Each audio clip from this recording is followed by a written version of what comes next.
Hello दोस्तों, स्वागत है आपका आपके YouTube चैनल मैथवाला में। दोस्तों, हम लोगों ने वर्णमाला पढ़ा था, तो वर्णमाला में हमने सबसे पहले स्वर पढ़ लिया था। क्या पढ़ लिया था? स्वर पढ़ लिया था और स्वर का वर्गीकरण हमने किया था। अब उसी में हम लोग पढ़ने वाले हैं क्या? व्यंजन।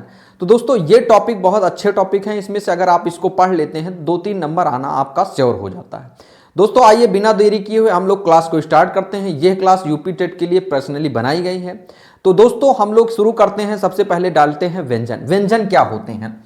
सबसे पहले थोड़ा सा व्यंजन के बारे में चर्चा करने वाले हैं दोस्तों। तो व्यंजन की सबसे पहले हम लोग डिफिनीशन लिखेंगे कि व्यंजन होते क्या हैं। क्या व्यंजन की डिफिनीशन लिखने वाले व्यंजन क्या होते हैं? तो व्यंजन वो होते हैं जो स्वतंत्र उच्चरित नहीं होते, जो स्वतंत्र उच्चरित नहीं होते हैं, जो स्वतंत्र उच्चरित नहीं होते हैं,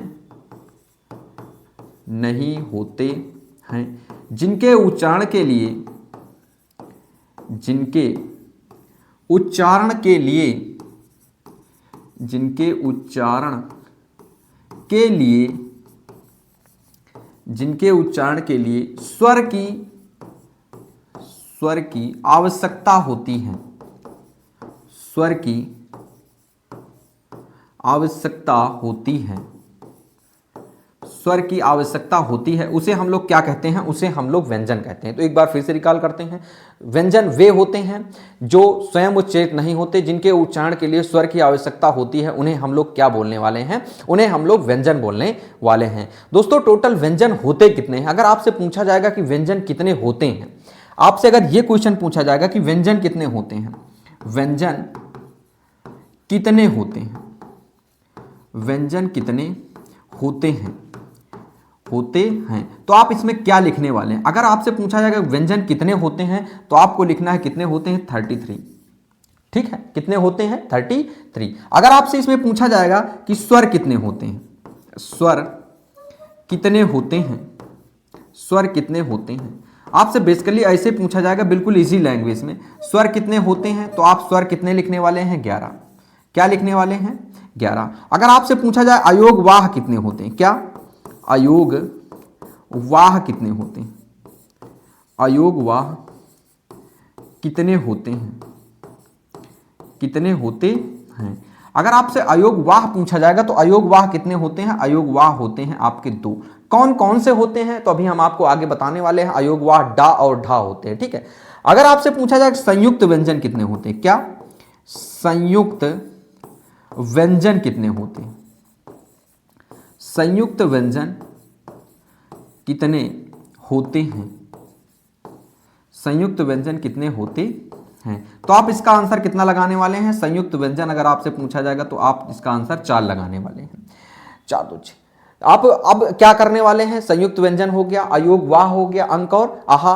अब हम उत्क्षिप्त या द्विगुण व्यंजन कितने होते हैं? उत्क्षिप्त या द्विगुण व्यंजन कितने?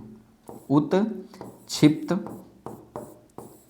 उत्क्षिप्त या इसी को हम लोग द्विगुण व्यंजन बोलते हैं। उत्क्षिप्त या द्विगुण व्यंजन कितने होते हैं, कितने होते हैं? उत्क्षिप्त या द्विगुण व्यंजन कितने होते हैं? होते हैं 2। कौन कौन से होते हैं? डा और ढा। तो दोस्तों, हम लोग बात करने वाले हैं कि व्यंजन होते कितने हैं। तो व्यंजन आपके 33 होते हैं। स्वर कितने होते हैं? आपके स्क्रीन पे सब लोग ये लिखा गया है, देखिएगा आपके स्क्रीन पे ये राइट है। व्यंजन कितने होते हैं? तो व्यंजन आपके 33 होते हैं। अगर आपसे पूछा जाएगा स्वर कितने होते हैं, तो स्वर कितने होते हैं? स्वर 11 होते हैं। अगर आपसे पूछा जाए अयोग वाह कितने होते हैं, अयोग वाह 2 होते हैं। कौन कौन से होते हैं? अंक और आहा। कौन कौन से? अंक और आहा। ये कौन से होते हैं? अयोग वाह। अगर आपसे पूछा जाए संयुक्त व्यंजन कौन कौन से होते हैं? 4। कौन कौन से होते हैं? छ, त्रा, ज्ञा और स्रा। ये कौन कौन से होते हैं? ये आपके संयुक्त व्यंजन होते हैं। अब आपसे पूछा है उत्क्षिप्त या द्विगुण व्यंजन कौन कौन से होते हैं? 2 होते हैं। कौन कौन से होते हैं? डा और ढा। कौन कौन से? डा और ढा। तो दोस्तों, अब आप बात करेंगे, अगर वर्णमाला में पूछा जाएगा कि कुल अक्षर कितने होते हैं, कुल वर्ण कितने होते हैं, जोड़िए। 11 में 33 जोड़ेंगे 44, 44 में 2 जोड़ेंगे 44, 2 कितना होता है? 46, 46 में 4 जोड़ेंगे 50 और 50 में 2 जोड़ देंगे तो कितना हो जाएगा? 52। अगर आपसे पूछा जाएगा वर्णमाला में कुल कितने वर्ण होते हैं, तो आपको आंसर क्या लगाना है? आपको आंसर 52 लगाना है। ये हम क्या बता रहे हैं, ये हम आपको वर्ण बता रहे हैं, वर्ण कितने होते हैं, इसीलिए हमने ये सारे स्टेप आपको लिखा दिया है। अब हम लोग एक एक क्वेश्चन का इसको डिस्कशन करने वाले हैं और बताने वाले हैं ये 33 कहाँ से आते हैं, ये स्वर कहाँ से आते हैं, ये अयोगवाह कहाँ से आते हैं, ये संयुक्त व्यंजन कौन कौन से होते हैं, उच्छिप्त या दुगुण व्यंजन कहाँ कहाँ से आते हैं। दोस्तों आइए बिना देरी किए हुए हम लोग चलते हैं अब क्या वर्णमाला में व्यंजन की चर्चा करते हैं। तो अगर व्यंजन की आप चर्चा करने वाले हैं तो देखिएगा आपके स्क्रीन पे व्यंजन राइट है, क्या आपके स्क्रीन पे व्यंजन राइट है, देखिएगा व्यंजन राइट है। तो हम लोग इसमें सबसे पहले बात करने वाले हैं ये क्या है, तो ये आपके व्यंजन हैं, क्या है ये व्यंजन है। अगर आपसे पूछा जाएगा कि ये कौन से वर्ण है, ये कौन से वर्ण है, तो आप क्या बताने वाले हैं, इसका राइट आंसर क्या बताने वाले हैं। देखिएगा काखा गाघा अंगा क्या होता है, ये होता है का वर्ग, क्या होता है ये का वर्ग, इसको हम लोग बोलते हैं। ठीक है, अगर आप इस वर्ग लिखना चाहते हो तो हम लोग वर्ग इधर लिख लेते हैं, क्या लिख देते हैं, वर्ग इधर लिख देते हैं। ठीक है, ये क्या है, ये का और वर्ग है। ठीक है, ये का वर्ग कौन सा होता है, काखा गाघा अंगा होता है। ये कौन सा वर्ग है, चा वर्ग है, कौन सा वर्ग है, चा वर्ग है। अगर आप बात करने वाले हैं ये कौन सा वर्ग है, तो ये टा वर्ग, जो पहले वाले वर्ण होते हैं ना ये टा वर्ग है। और ये कौन सा वर्ग है, ये ता वाला ना, तो ये ता वर्ग है, तो क्या हो जाएगा इसका ता वर्ग हो जाएगा, क्या हो जाएगा ता वर्ग हो जाएगा। अगर ये कौन सा हो जाएगा, ये पा वर्ग हो जाएगा, क्या हो जाएगा, ये पा वर्ग हो जाएगा। आपसे पूछा जाएगा वर्ग कितने होते हैं, आपसे पूछा जाएगा वर्ग कितने होते हैं, तो वर्ग कितने होते हैं, वर्ग ओनली 5 होते हैं। यहां मत कर दीजिएगा ये या वर्ग हो जाएगी, ये सा वर्ग हो जाएगी, ये छा वर्ग, नहीं। तो वर्ग कितने होते हैं, 5 होते हैं। का वर्ग हो गया, चा वर्ग हो गया, टा वर्ग हो गया, ता वर्ग हो गया और पा वर्ग हो गया। तो वर्ग कितने हो गए आपके, टोटल वर्ग होते हैं 5। आगे हम लोग चलते हैं, ये क्या होते हैं। अगर आप बात करने वाले हैं ये क्या होता है, तो अगर इसकी बात करने वाले हैं तो ये होते हैं अंतस्थ व्यंजन। क्या होते हैं ये होते हैं अंतस्थ व्यंजन। क्या होते हैं, अंतस्थ व्यंजन होते हैं, अंतस्थ व्यंजन। अगर आप बात करने वाले हैं ये क्या होते हैं, नीचे वाले। अगर नीचे वाले सा खा शा हा की बात करने वाले हैं तो ये होते हैं ऊष्म व्यंजन। क्या होते हैं, ऊष्म व्यंजन। ऊष्म व्यंजन का मतलब ये होता है इसमें ऊष्मा गरम गरम निकलती है। ठीक है, और छत तरंग ज्ञा ये क्या होते हैं, ये द्विगुण व्यंजन होते हैं, यानी ये क्या होते हैं, ये संयुक्त व्यंजन होते हैं। क्या होते हैं, ये संयुक्त व्यंजन होते हैं, संयुक्त व्यंजन होते हैं। ठीक है, अगर आप इसके आगे बात करने वाले हैं, इसके आगे बात करने वाले हैं कि का वर्ग का उच्चारण स्थान कहां से होता है। दोस्तों अगर का वर्ग का आप उच्चारण स्थान की बात करने वाले हैं तो का वर्ग का उच्चारण स्थान क्या हो जाएगा, का वर्ग का उच्चारण स्थान। अगर का वर्ग की बात करने वाले हैं तो हम लोग इसका क्या होता है, का वर्ग का होता है कंठ। क्या होता है, कंठ से उच्चारित होता है। यह किससे होता है, ता वर्ग, तालव्य से, तालव्य से। यह किससे होता है, मूर्धन से, किससे, मूर्धन्य से। ये किससे होता है, नावर्ग, ये तावर, दंत से। और ये किससे होता है, ओष्ठ से। ये किससे होता है, ओष्ठ से। दोस्तों ये वर्ग का उच्चारण स्थान होता है। का वर्ग का उच्चारण स्थान कंठ, चा वर्ग का उच्चारण स्थान तालव्य, टावर का उच्चारण स्थान मूर्धन्य और पावर का उच्चारण स्थान क्या होता है, दंत, और तावर का उच्चारण स्थान क्या होता है, ओष्ठ। तो ये आपके क्या हो गए, ये आपके वर्ग हो गए। अब वर्ग का उच्चारण स्थान हो गया। अभी आप पूछेंगे सर इसमें और जो बीच में रह रहे हैं इनका उच्चारण स्थान क्या होता है। दोस्तों अगर आप इसमें और अच्छे से बात करने वाले हैं तो या और वा क्या होते हैं, या और वा होते हैं अपने अर्धस्वर होते हैं। इसको हम नेक्स्ट स्लाइड में बहुत अच्छे तरीके से लिखने वाले हैं। या और वा क्या होते हैं, अर्धस्वर होते हैं। रा क्या होता है, रा क्या होता है, रा प्रकंपित या लुंठित वर्ण होता है। और ला क्या होता है, ला पार्श्विक वर्ण होता है। ये सा का उच्चारण स्थान कहां से होता है, तो तालव्य से होता है। ये सा का उच्चारण स्थान कहां से होता है, तो मूर्धन्य से। ये कहां से होता है, तो दंत से। और ये छा किससे बनता है, ये छत्रंग या दुर्गुण व्यंजन के अंतर्गत आते हैं। तो दोस्तों ये था आपका उच्चारण स्थान, का वर्ग, कंठ, तालव्य, मूर्धन्य, दंत, ओष्ठ। अगर इसका याद करने की ट्रिक आपको बताना है, थोड़ा सा हम बता दे रहे हैं आपको। याद करने के लिए इसको हम लोग लिखते हैं का, इसको हम लोग क्या लिखते हैं, इसको हम लोग लिखते हैं का, इसको लिखते हैं ता, इसको मा, इसको दा, इसको ओ।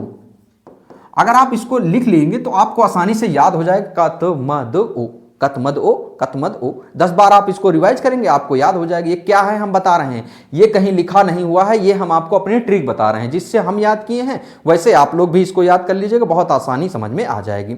अब हम लोग चलते हैं, जो हम यहां से बीच से बताए हैं, ये बीच वाले वर्ण कहां से होते हैं। सबसे पहले या और वा लिखेंगे। क्या लिखने वाले हैं, सबसे पहले हम लोग लिखेंगे या और वा क्या होते हैं, या कामा वा क्या होते हैं। ठीक है, आगे हम लोग या और वा क्या होते हैं, ये होते हैं अर्ध स्वर। या और वा क्या होते हैं, ये होते हैं अर्ध स्वर के अंतर्गत आते हैं। आगे हमने उसके नीचे क्या पढ़ा था, या और वा अपने अर्ध स्वर हो गए। रा और ला क्या होता है, ठीक है, रा और ला, यहां लिखेंगे रा क्या होता है और क्या लिखेंगे और ला क्या होता है, ठीक है। अगर रा की बात करने वाले हैं तो रा क्या होता है, रा अपना लुंठित होता है। रा क्या होता है, लुंठित होता है, लुंठित होता है। अगर ला की बात करेंगे तो ला क्या होता है, पार्श्विक होता है। ला पार्श्विक होता है। इसको लुंठित को हम लोग बोलते हैं प्रकंपित भी बोलते हैं। क्या, लुंठित या प्रकंपित, प्रकंपित, तो इसको प्रकंपित भी बोलने वाले हैं। क्या बोलने वाले हैं, इसको प्रकंपित भी। तो रा क्या होता है, लुंठित या प्रकंपित होता है। ला क्या होता है, ला पार्श्विक होता है। और क्या छूट रहा है इसमें, और अब उच्चारण वा हो गया। वा क्या होता है, वकारस दंतोष्ठ। अगर वा का उच्चारण स्थान पूछने वाले हैं, वा का, तो इसको क्या बोला जाता है, दंत और ओष्ठ से। किससे, दंत और ओष्ठ से बोला जाता है, दंत और ओष्ठ से, ठीक है। अगर हम लोग आगे चलते हैं, अब हम लोग उच्चारण स्थान की बात करते हैं, तो सा सलीफा, ठीक है, और ये खा खटकोड़ा और ये सा सरोता, ये किससे बोले जाते हैं, ये किससे बोले जाते हैं, तो ये किससे बोला जाता है, तालव्य से। किससे, तालव्य से। ये किससे बोला जाता है, मूर्धन्य से, मूर्धन्य से। ये किससे बोला जाता है, ये मूर्धन्य से बोला जाता है, ये मूर्धन्य से। आगे बात करने में, ये किससे बोला जाता है, ये दंत से बोला जाता है। तो हमने आपको सारे उच्चारण स्थान भी बता दिए, हमने आपको ये बता दिए, ठीक है। अगर आप बात करने वाले हैं छत्रंज्ञा, ये क्या होते हैं सर, हमने क्या अभी तक बता दिया। या वा क्या होते हैं, अर्धस्वर। रा क्या होता है, लुंठित या प्रकंपित। ला क्या होता है, पार्श्विक। वा क्या और होता है, दंत और ओष्ठ से बोला जाता है। सा किससे बोला जाता है, तालव्य से। सा किससे बोला है, मूर्धन्य से। और सा किससे बोला जाता है, दंत से बोला जाता है। अब बचा है आपके स्लाइड पे छत्रंज्ञा। अगर छत्रंज्ञा की बात करने वाले हैं, नेक्स्ट स्लाइड हम लोग ऐड करते हैं, देखेंगे छा हो गया, त्रा हो गया, और ज्ञा हो गया, और स्रा हो गया। अगर ये आपके स्क्रीन पे है स्रा, ये आगे आपके स्क्रीन पे, तो आप इसको कैसे सॉल्व करने वाले हैं, मतलब ये क्या है। तो ये दोस्तों क्या है आपके स्क्रीन पे जो लिखे हुए हैं, ये आपके स्क्रीन पे जो लिखे हुए हैं, छा किससे बनता है, का और सा से बनता है। दोस्तों अगर जैसे ही आप ऐसे लिखेंगे, ये क्वेश्चन आपका रॉन्ग हो जाएगा। क्या, जैसे ही आप इसको लिखेंगे तो ये क्या हो जाएगा, ये आपका रॉन्ग होने वाला है, ठीक है। आपको क्या लिखना है, ये का आधा होता है, इसमें हलंत नहीं लगाइएगा। किसमें, पहले वाला अक्षर आधा होता है, दूसरा वाला क्या होता है, दूसरा वाला पूर्ण होता है। पहले वाला अक्षर आधा होता है, दूसरा वाला अक्षर पूर्ण होता है। ये हो गया सा। और त्रा किससे बनता है, ता और रा से बनता है, ता और रा से बनता है। ज्ञा किससे बनता है, जा और इया से बनता है, जा और इया से बनता है। स्रा किससे बनता है, सा और रा से बनता है, स्रा किससे बनता है, सा और रा से बनता है। दोस्तों थोड़ा सा आप लोग सावधानी से देखिएगा, थोड़ा आप गड़बड़ कर सकते हैं इसमें। ये पहले वाला अक्षर क्या होता है, आधा, दूसरा वाला अक्षर पूरा होता है। छा किससे बनता है, का और सा से। त्रा किससे बनता है, ता और रा से। ज्ञा किससे बनता है, जा और इया से। स्रा किससे बनता है, सा और रा से, ठीक है। अब हम लोग इसमें से थोड़ा सा और आगे चलते हैं। अब हम लोग, ये क्या है आपकी, ये अगर आप हेडिंग इसमें डालना चाहेंगे तो ये क्या है आपके, ये आपके द्विगुण व्यंजन है। क्या, ये संयुक्त व्यंजन है। क्या है आपके, ये संयुक्त व्यंजन है, संयुक्त व्यंजन के अंतर्गत आते हैं, ठीक है।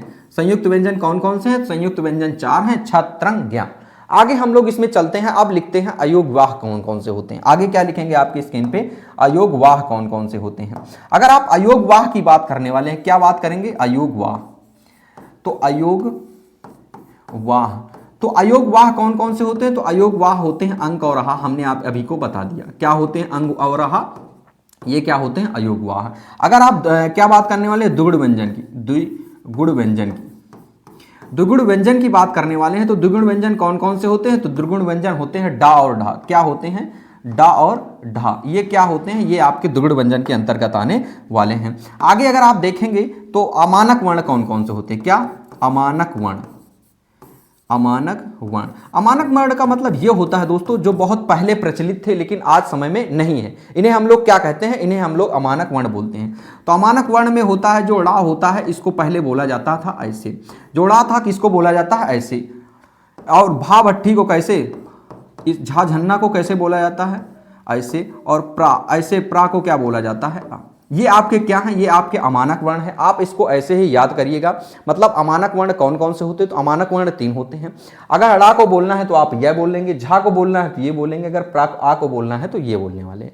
ठीक है, यह हो गया आपका अमानक वर्ण। अब हम लोग अगर इसके आगे चलने वाले हैं तो अमानक वर्ण के बाद अगर आप आगे चलेंगे उच्छिष्ट द्विगुण व्यंजन। अब हम लोग अघोष और सघोष में चलते हैं। क्या, अब हम लोग सबसे पहले लिखते हैं अघोष कौन कौन से होते हैं। क्या लिखने वाले हैं, अघोष कौन कौन से हैं।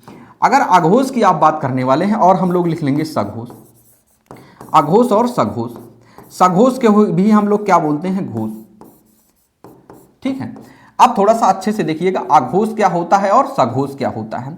आगे हम लोग, अघोष का मतलब यह होता है कि कोई भी वर्ग का, वर्ग अभी हमने आपको 5 बताए थे ना, तो कोई भी वर्ग का पहला और दूसरा वर्ण, कोई भी वर्ग का पहला व दूसरा वर्ण, पहला दूसरा वर्ण क्या कहलाता है, अघोष कहलाता है। जैसे अगर पहला और दूसरा वर्ण कौन कौन से हो जाएंगे, कोई भी वर्ण ले लेते ना, जैसे का खा गा घा, एक हम आपको बता रहे हैं, जैसे का खा हो गया। आगे बात करेंगे तो दूसरे वर्ण में चा वर्ग में चा छा हो गया, चा छा हो गया। ऐसे ही आप लिखते चले जाएंगे, ये आपका राइट आंसर हो जाएगा। ठीक है, आगे हम लोग अगर चलते हैं तो सघोष का मतलब क्या होता है।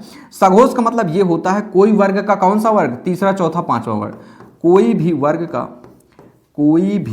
वर्ग का तीसरा चौथा और पांचवा वर्ण क्या कहलाता है, सघोष या घोष कहलाता है। जैसे गा गमला, घा घड़ी, अंगा। आगे हम लोग चलेंगे जा जहाज, झा झन्ना, इया। ये ऐसे ही अगर आप लिखने चाहेंगे प्रत्येक वर्ग का ये वर्ण क्या कहलाता है, ये आपका सघोष कहलाता है।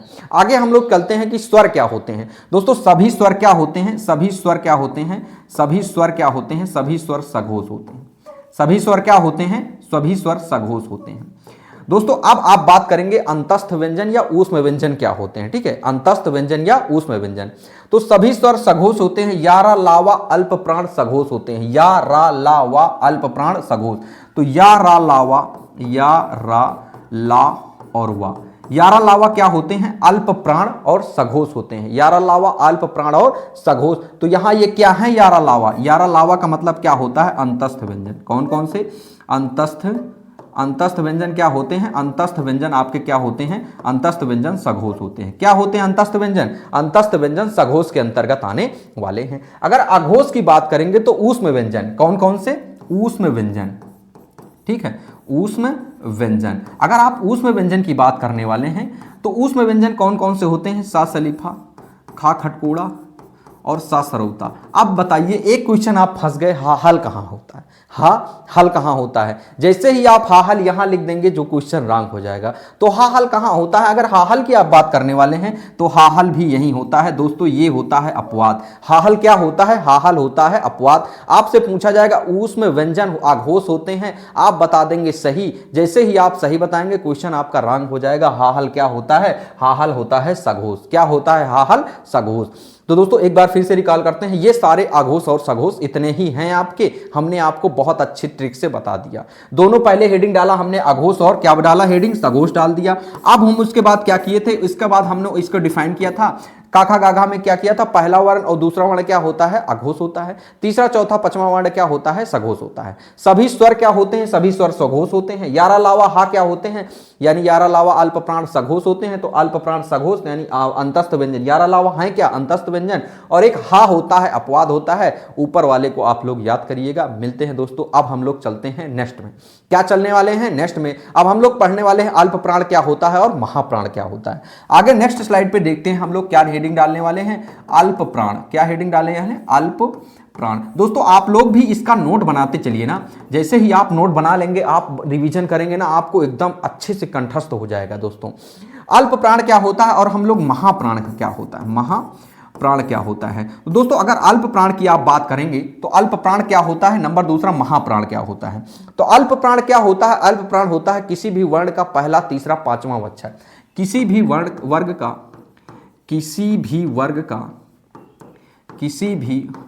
का पहला तीसरा और पांचवा वर्ण क्या होता है, आपका अल्प प्राण होता है। और किसी भी वर्ग का महाप्राण क्या होता है, किसी भी वर्ग का दूसरा और चौथा वर्ण क्या होता है, दूसरा और चौथा वर्ण क्या होता है, महाप्राण होता है। दोस्तों आप लोग ऐसे ही डिफाइन कीजिएगा, हम आपको बिल्कुल अच्छे से समझा रहे हैं। इसीलिए हम लोग एक स्टेप यहां लिखा, एक स्टेप ये नहीं कि पहली हेडिंग डाल दिया उसके बाद लिख दिया, याद हो या ना हो, ऐसा नहीं करना है हमको बहुत अच्छे से विधिवत तरीके से समझते हुए पढ़ना है दोस्तों। ये याद करने वाली चीज नहीं, ये जितना ज्यादा आप समझेंगे, कबूतर खरगोश तो आप कक्षा शिशु से पढ़ते चले आ रहे हैं, लेकिन फिर भी देखिए अभी कंपटीशन में पूछा जाता है और 2-3 नंबर का पूछा जाता है, तो कुछ तो दोस्तों इसमें लॉजिक है ना। तो अल्प प्राण अब हो गया, अब हमको किसी भी वर्ण का पहला तीसरा, अब पहला क्या हो जाएगा, का कबूतर हो जाएगा, खा खरगोश कहां आ जाएगा, यहां आ जाएगा, दूसरा वर्ण आ गया ना। गा गमला कहां आ जाएगी, यहां आ जाएगा, घाघड़ी कहां आ जाएगी, यहां आ जाएगा, और अंगा कहां आ जाएगी, यहां आ जाएगा। तो हो गया कि नहीं हो गया, ये पहला वर्ण हो गया, तीसरा हो गया, पांचवा हो गया, ये अंगा है ना, ये अंगा है। और खा खरगोश और घाघड़ी, अब चा चरखी वाला लिखना है, जैसे चा चरखी हो जाएगा, छा छड़ी यहां हो जाएगा, चा चरखी छा छड़ी, जा जहाज यहां हो जाएगा, झा झन्ना यहां हो जाएगा, और इया यहां हो जाएगा। सबसे बेहतरीन तरीके से हम आपको बता रहे हैं, आप ऐसे लिखते चले जाइएगा। पर वर्ग कितने हैं, वर्ग 5 है, तो पांचों वर्ग का आप लोग लिख देंगे। अब आप आगे पूछेंगे सर ये जो या वा अंतस्थ और ऊष्म व्यंजन, इसको तो आपने बताया ही नहीं, ये कहाँ होते हैं। तो दोस्तों अभी हमने बताया था या रा ला वा अल्प प्राण सघोष होते हैं। क्या होते हैं, अल्प प्राण सघोष। तो या रा ला वा क्या हो जाएंगे, अल्प प्राण हो जाएंगे, या रा ला और वा, यारा लावा क्या हो जाएंगे, अल्प प्राण, यारा लावा अल्प प्राण हो जाएंगे। अल्प प्राण तो यहाँ हेडिंग पड़ी है ना, अल्प प्राण हो जाएंगे। अब यारा लावा है क्या, अंतस्थ व्यंजन। क्या है यारा लावा, अंतस्थ व्यंजन। यारा लावा क्या है, यारा लावा आपके स्क्रीन पे है अंतस्थ व्यंजन। आगे बात करने वाले हैं आप ऊष्म व्यंजन कौन कौन से होते हैं, अल्प ऊष्म व्यंजन, ऊष्म व्यंजन। ऊष्म व्यंजन आपके किसके अंतर्गत आते हैं, ऊष्म व्यंजन महाप्राण के, सा सलीफा, खा खटकोड़ा और सा सरौता और हा है। दोस्तों ये होता है आपका, हमने आपको बहुत अच्छे से डिफाइन कर दिया। अभी स्वर क्या होते हैं, अब स्वर किस में आएंगे, इसमें आएंगे कि इसमें आएंगे। तो सभी स्वर अल्प प्राण सघोष होते हैं, सभी स्वर अल्प प्राण ना, तो स्वर किस में आ रहा, सभी स्वर किस में आएंगे, सभी स्वर अल्प प्राण के अंतर्गत आने वाले हैं। तो हमने आपको बहुत अच्छे से ये डिफिनीशन अच्छे से समझा दिया। इसमें ये नहीं होता इशू की हा हल अपवाद में है, इसमें अपवाद में नहीं होता, यानी अंतस्थ व्यंजन के चारों अंतर्गत आते हैं। तो अंतस्थ व्यंजन क्या होते हैं, महाप्राण के अंतर्गत आते हैं। और उसमें अल्प प्राण किसके अंतर्गत आते हैं, तो अल्प प्राण सभी स्वर क्या होते हैं, सभी स्वर अल्प प्राण, सभी स्वर क्या होते हैं, सघोष, अल्प प्राण सघोष होते हैं। स्वर क्या होते हैं, अल्प प्राण सघोष, ऐसे याद कीजिएगा, सभी स्वर अल्प प्राण सघोष होते हैं। तो अल्प प्राण में स्वर हो गया और सघोष में हमने वहां लिख ही दिया था। आगे हम लोग चलते हैं, ये हमने आपको बहुत अच्छे से समझा दिया। अगर आप आगे इसका स्क्रीनशॉट लेना चाहते तो ले सकते हैं। आइए दोस्तों, एक होता है आपका आगत वर्ण। क्या होता है आपका आगत वर्ण। अगर आप आगत वर्ण की स्क्रीनशॉट इसका ले लीजिए आप लोग। अगर आप आगत वर्ण की बात करने वाले हैं तो आगत वर्ण हेडिंग डालेंगे कौन कौन से होते हैं, ये लास्ट हेडिंग है ना, आगत वर्ण कौन कौन से होते हैं। आगत वर्ण का मतलब ये होता है जो वर्ण अरबी फारसी टाइप में प्रयोग किए जाते हैं उन्हें हम लोग आगत वर्ण बोलने वाले हैं। तो आगत वर्ण हम कुछ होते हैं, हम आपको स्क्रीन पे राइट कर रहे हैं, देखिएगा। एक होता है का के आते यहाँ क्या लगा होता है, इसको बोलते हैं नुक्ता ना। का हो गया, खा हो गया, गा हो गया, सॉरी का खा गा, का खा गा, अरे यार, का खा और गा हो गया, का खा गा, और जा और फा, का खा गा जा और फा, ये क्या इसके अंतर्गत आने वाले हैं, ये आपके आगत वर्ण के अंतर्गत आने वाले हैं। दोस्तों ये थे आपके किसकी वीडियो, ये थी आपकी व्यंजन की वीडियो। एक बार हम लोग फिर से रिकॉल करते हैं, थोड़ा अच्छे से समझने वाले हैं। देखिएगा हम लोग इसको अच्छे से पढ़ेंगे, ठीक है।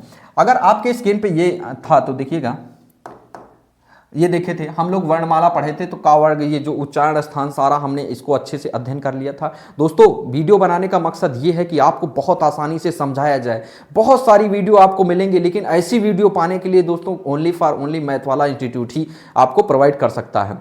दोस्तों इसमें सारे कंसेप्ट को थ्योरी नहीं लिखाई जाती दोस्तों, पेपर में थ्योरी नहीं पूछी जाती है। नहीं, आप थ्योरी पे थ्योरी रटते चले जाएंगे, वहाँ कुछ नहीं कर पाएंगे। आपको समझना है, वर्णमाला में लिखेंगे वर्णों के व्यवस्थित समूह को वर्णमाला का क्या मतलब निकलता है, ये क्वेश्चन नहीं पूछा जाएगा। इसमें पूछा जाएगा कि वर्ण क्या उच्चारण होता है, अंतस्थ व्यंजन कौन सा होता है, अर्धस्वर कौन कौन सा होता है, ये सारी चीजें पूछे जाएंगे ना।